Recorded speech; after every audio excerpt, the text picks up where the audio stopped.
नमस्कार. हे बघा, गरीब होणं एवढा गुन्हा आहे. त्या गरीबाला कुठंच माफी नसते. काही गलती झाली का फटाफट बोलून निघतात.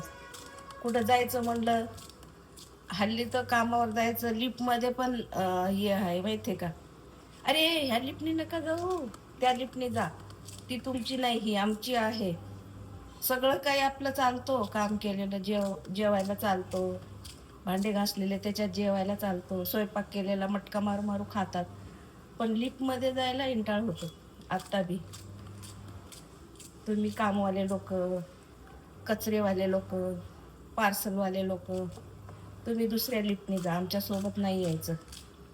असं हल्ली आहे पुण्यामध्ये. भरपूर जागी आहे माहितीये का? येऊ देत नाहीत लिफ्टमध्ये. शिकले सवरलेले लोक पण असे आहेत माहितीये का?